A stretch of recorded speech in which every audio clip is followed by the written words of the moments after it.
Okay, are we back on the straight and narrow? Yes. Back to skipping again after all of that. This seems like a slower fade, though. I do declare it is a smaller fade. April. That must mean we're getting a new Chikage scene. That's exciting. What could it mean? Are we gonna have a chitty chat? Because we need to have a chitty chat. All we've done is stare deeply into his eyes and been scared by his deep voice, so... Gotta chat some of these days. April 1866. Almost a year had passed since the Shinsengumi moved to the Nishi-Hongwanji Temple.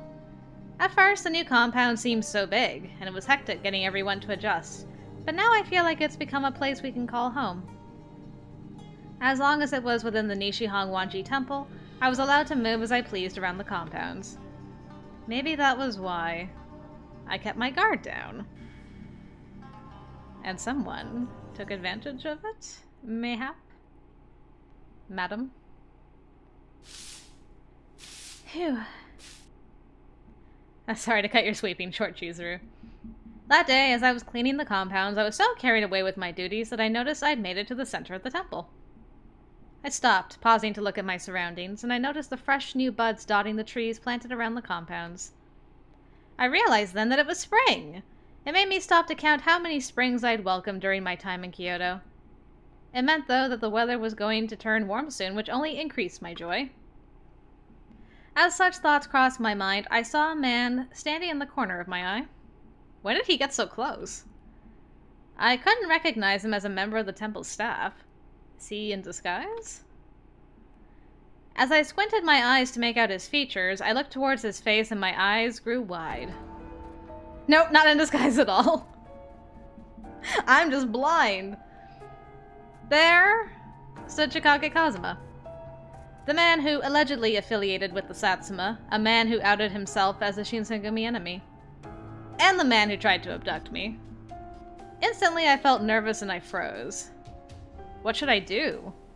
What can I do? It felt like he could sense my nervousness, and he looked at me and spoke with a warm tone. Immediately suspicious. Don't fret. I'm not here today to abduct you. It's been a while since I've last set foot in Kyoto, and I just happened to visit the Nishi-Hongwanji Temple. Do you think I'd believe that? Well, if I'm being honest, I've come to check up on you, but my moods can be fickle, so I decided to admire this temple instead. How can I take anything he says as truth? I like to think that Amagiri and Shiranui were like, why don't you try a different approach, like actually wooing her instead of kidnapping her? He's like, fine, I'll prove to you that it doesn't work. My natural reaction would have been to run and alert everyone that he's here. But I doubted that he let me run away. Maybe I should scream for help. Just to let you know, if I was coming here to abduct you, then I would have done so already. He has a point. I'm sure if he wanted to abduct me, I wouldn't be able to fight him off. Then why is he here? This place is filled with people ready to fight him, and it's swarming with Shinsengumi men. Was it possible that he really came here alone just to visit a temple? Shrines, temples, statues, the city. If humans can do one thing right, it's building beautiful cultural monuments. Huh? I did not expect Kazama to say anything kind, let alone complimentary to humans. I was so dumbfounded by his demeanor that I had no idea what to do next. If you think these courtyards and buildings are as gorgeous as I think they are, look up. I didn't sense any animosity in his words. Maybe that was why he looked up? What are we looking at? Okay, you and I are just chilling next to each other. In this moment, I felt drawn to him, and I stood next to him to glance above us. Normally, I'm so occupied with helping out around the compounds that I never take the moment to sit and marvel at the scenery. But when I looked, I could sense life teeming from the trees surrounding every corner of the compounds. The soft sunlight of spring accented the features of the temple.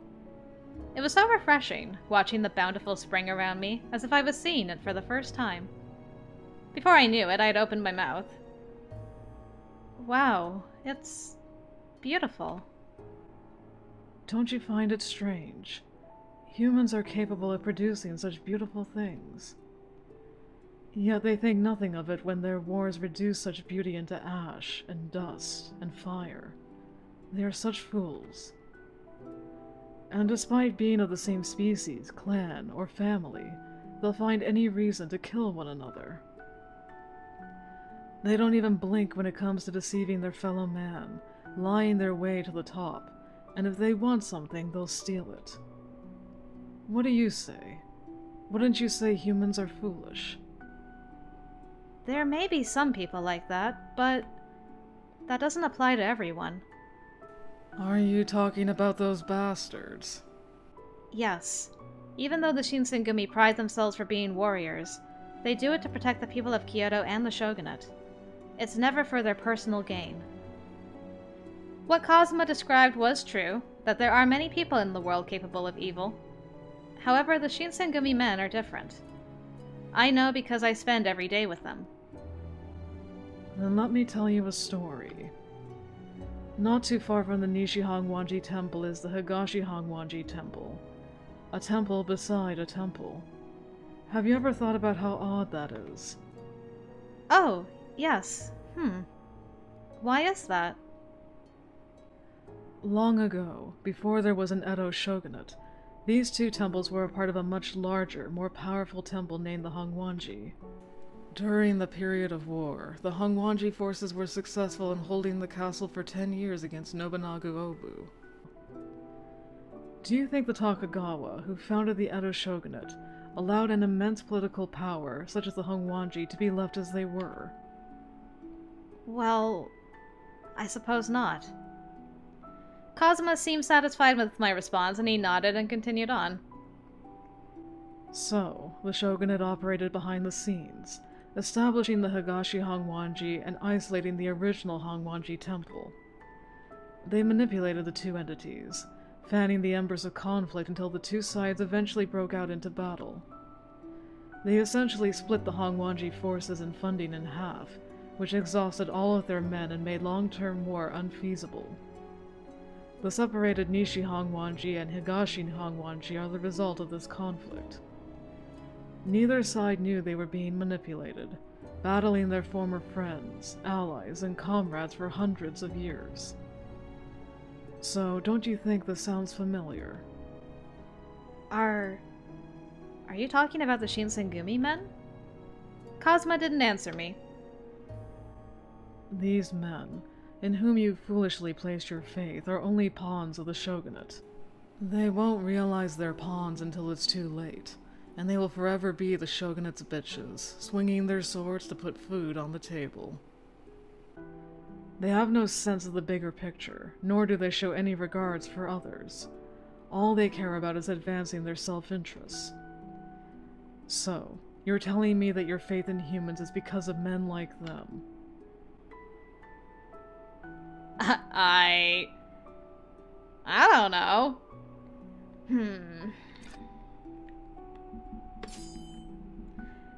This is a little bit of a toughie. This is the first real normal conversation we've ever had with Chikage. So I don't know if... I don't know how to talk to this guy. I know how to wave a sword in his face and play hard to get and all that, but I don't know about actually just having a normal conversation.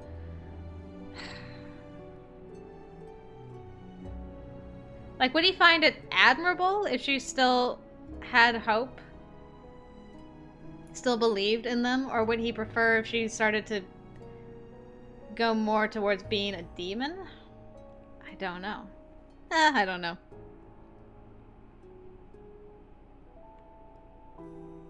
I mean, I would like for Chizuru to still have faith in them. I don't know if that's the right answer, but that's what I'm gonna go for and see what happens. It'll be interesting to hear what his reaction is, if he gets, like, really irritated and pieces out, or if he tries to convince her more, or listens to her argument on the subject. Could be interesting. Even then, I'd have faith in them. I've lived with them for the past few years and seen them closely. I know. Everyone struggles, and they put forth so much effort to achieving what they believe is right. So, I don't think they are like the people you think they are. I think there's something more.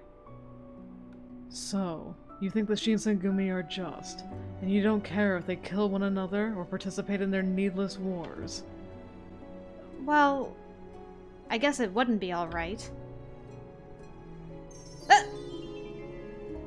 Okay. I wonder why you responded that way. Maybe he'll elaborate. Aren't you a selfish one? But I do commend your desire to keep loyalty for those you have faith in, even if it's futile. Ah, okay. He admires loyalty. I'll package that away. I wasn't sure. Like, Shiranui for sure doesn't seem to have a sense of loyalty beyond people he thinks deserve his loyalty. Like his friend that died. But I wasn't really sure with Kazama. So his big thing is loyalty. Gotcha. Huh? What? Well, it seems like I've overstayed my welcome. He stood up nonchalantly and brushed his shoulder. I guess he really wasn't planning to do anything. Will he really just up and leave? Like that? What? You want me to abduct you or something? Of course not! I'll tell you one thing. The Shinsengumi you're so fond of, they're just a bunch of dumb hicks who've convinced themselves that they're warriors just because they own a sword. They draw their swords when they're told, and they kill their own men without batting an eyelash. I wouldn't trust such people. But everyone is... When the time comes, I will come for you. Think hard on it until then. Come for me? But I won't... I threw my arm out to reach for him, but a gust of wind blew between my fingertips and him. I covered my face to block the wind, and as I looked up, Kazama was already gone. I was left alone, reflecting on Kazama's words. He has a point. Humans fight so needlessly.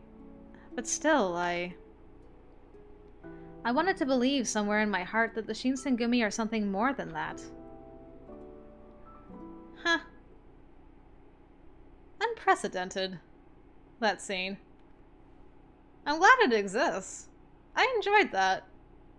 That was a good, slow moment. I don't know what brought it on from him, but I appreciated it. Alright, so are we back? Yeah, we're back. Huh.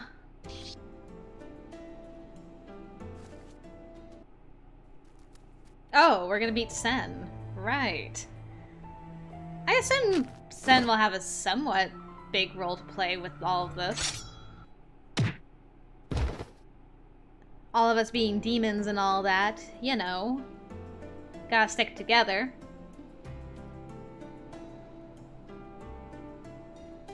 Yeah, I'm sorry, I'm just like chewing over that conversation with Chikage and like... Did he try to be more subtle, or was he put up to it, or did he honestly was just like, I wonder how that girl's doing. I'm gonna go check on her. Maybe I should just look at the temple. Oh, there she is. Maybe we'll talk. And then was just like, well, I bid you good day, madam. I admire your loyalty, even if it's misplaced, in my opinion. Okay, well, we learned something valuable about him, so I'll try to remember that for a later date. What's worrying me?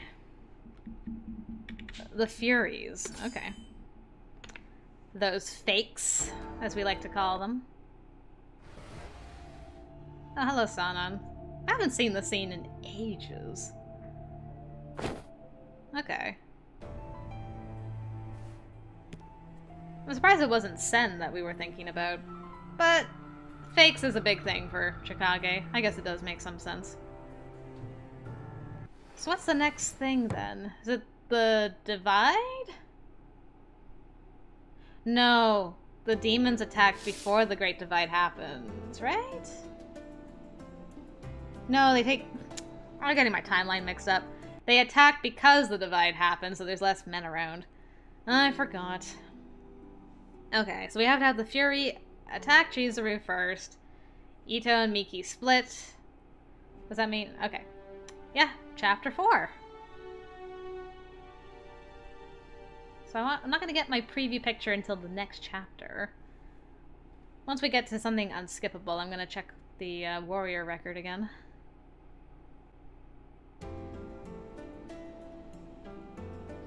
Oh, Soji.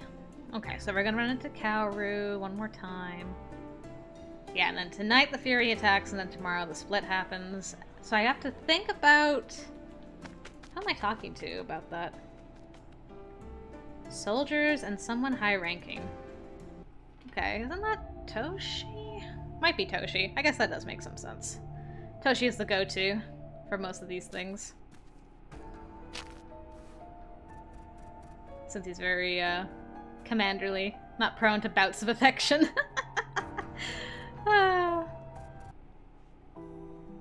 Okay, let's get the show on the road. Gotta get to the next Chikage scene when he attacks.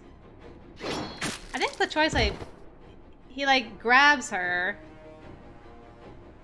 I can't remember what the other choices that I normally make, but I remember the other one something like, well, I'll take responsibility for my father or something like that. So, that'll be interesting. Sen will visit before then, I guess, though. I assume I would probably tell her no to it being one of the guys here like I did on Ryoma's route. That would make the most sense.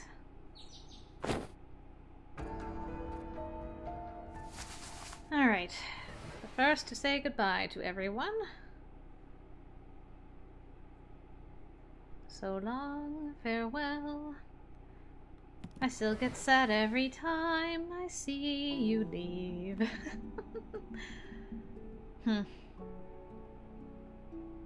Well, we'll be going through this too many more times.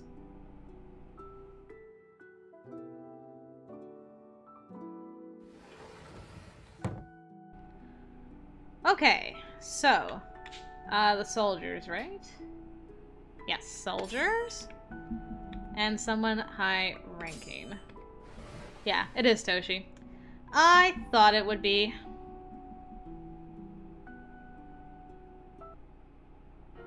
Okay. I guess we just gotta wait. Or we could have a slow fade. Another extra scene, maybe? That would be okay with me. I'm here for all the scenes. Okay, very quiet scene. End of April 1867.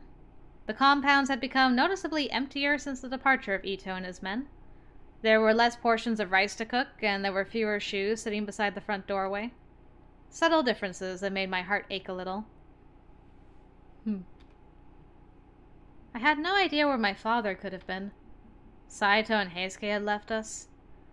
Some days it felt as if the feelings of loneliness threatened to swallow me whole.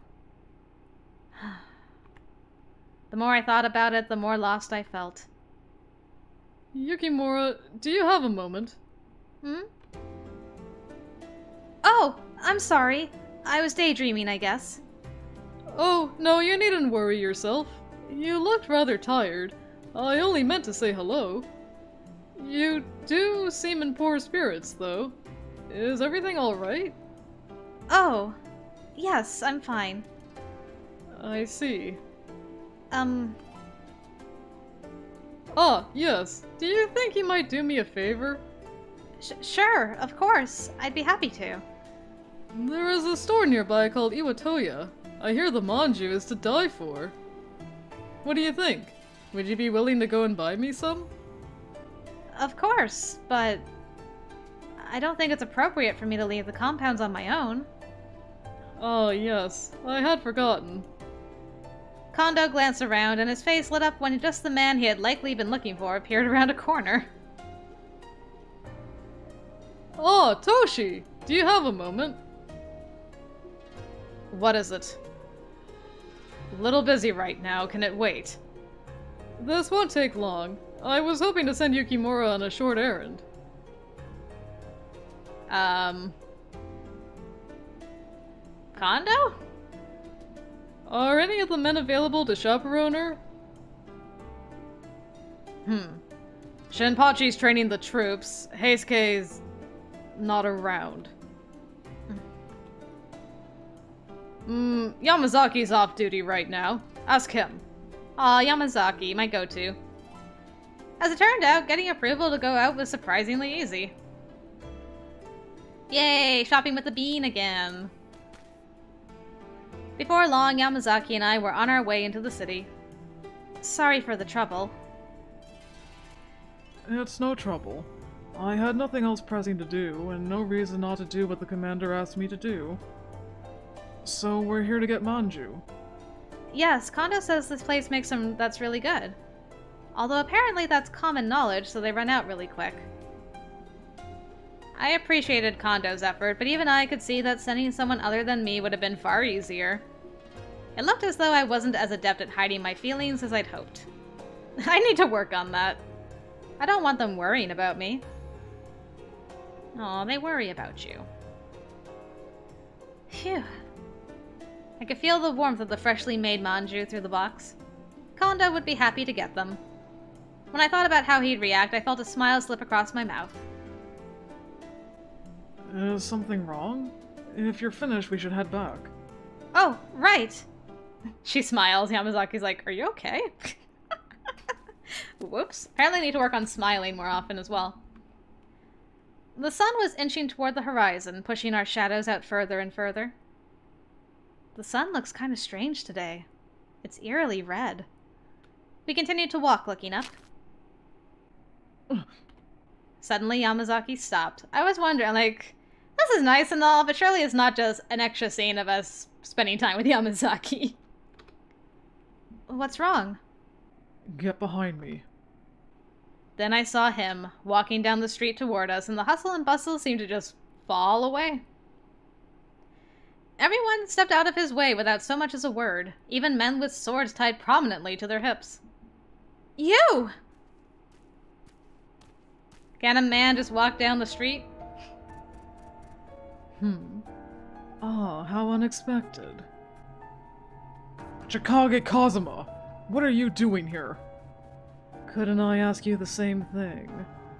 Then again, I suppose the shogunate's bitches do have to mark their territory from time to time.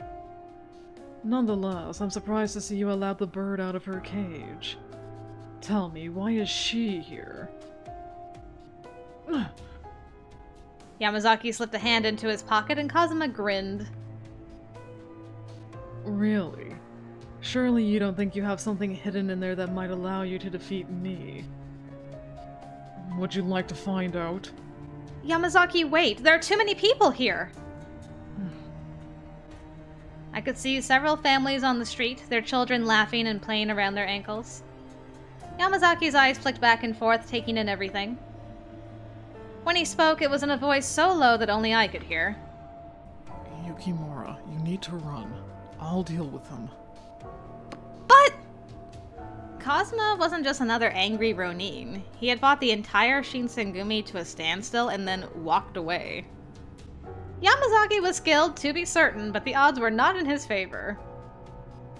But what could I do about Kazama? I mean, I think it's just a coinky-dink.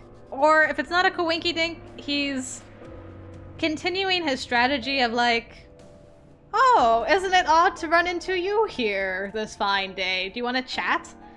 So why don't we just play along with it? Why are you here? Was it really only coincidence? Or was there some other purpose to his presence? Until we knew his intentions, it seemed premature to decide whether to fight or flee. You think a polite question is enough to wring secrets from me? His words were harsh, but his tone made it sound almost as if he was enjoying himself. Because he was. I forgot to check my affection. I'll do that later. You clearly consider me an enemy, and yet you question me and expect me to answer. I can't decide if you're brave or insane. Stop messing around. Either tell us your purpose here or don't. Ah, my purpose. I don't think you're just out for a walk. Tell us why you're here, or else. Or else. I suppose when all you have is a hammer, every problem looks like a nail. Nice. Have you considered that I am here merely by coincidence? What do you mean? I imagine that might be hard for you to believe. Then again, I care very little whether you believe me or not. Then where are you going? Sake. I was bored, so I came to the city to have a drink. Is that enough, or shall I elaborate on my sake preferences? Huh. Is something wrong? Is it so hard for you to believe that I drink? Do you think we are monsters who subsist entirely on human blood? Well, no, but I'd only ever seen Kazama on the battlefield before. Just think of him going to go get a drink. In my mind, he was inextricably connected to the din of battle and the stench of blood. To think of a creature like that going and sitting down at a bar with normal human beings to have a drink, it was next to impossible to imagine. You're welcome to follow and observe if you don't believe me. I might even allow you to pour me a drink. Ah, thanks. No, thank you. I don't think I want to do that. Siding with this filth again. I fail to see the appeal. Why would you choose to associate with such crude animals? They don't make me... Well, I was gonna say they don't make me pour drinks for them, but then I realized I serve them tea every day, so... I felt my hands tightening into fists. No. They're not crude, and they're not animals. Other people might not understand, but they're samurai, and they take pride in what they do. Pride? Did you say pride? So they turn themselves into fakes to cover their own inadequacies and call that pride. Fakes? Kazama and the other demons refer to the Furies by this name multiple times in other routes. I'm shocked we're only getting terminology for that now. Well... It was a somewhat roundabout way to refer to the Furies, but it was easy to see its point. The water of life granted a great deal of power, but in exchange it drove those who used it mad with bloodlust. I had no decent rebuttal. Don't let him get to you. He just enjoys shaking you up. But... We have nothing more to say to you. If you're really just here to drink, why don't you move along? I can't imagine stirring up trouble here would benefit you any more than us. Oh, do you now? You think that concern for this human rabble would play even a minuscule part in my decision? His eyes narrowed to predatory slits. Yamazaki only shook his head. I hear you've joined forces with the Satsuma. No doubt you'd slaughter all these people without a second thought, but the Satsuma domain might not approve of that sort of thing. Am I right? You think you're pretty clever, don't you? For a long, nervous moment, they glared at one another. Eventually, it was Kazama who backed away. Go Yamazaki, you won a staring contest. Fine. This was only happenstance to begin with. If I had wanted to attack the Shinsengumi, I wouldn't be wandering the streets hoping to find you. You may go about your business. This time. With a cold smile, he turned to walk away. Huh? Where are you going? I couldn't shake the feeling that it had all been too easy. Let the man have his drink. Kazama only sighed. Were you even listening? I am on my way to have a drink. We demons eat, drink, sleep, and all the other things. As do you. What? If you were to join us, you would understand that. Whether you wanted to or not. Then he was gone into the crowd. I just stood there, his words echoing through my mind. What does he mean by other things?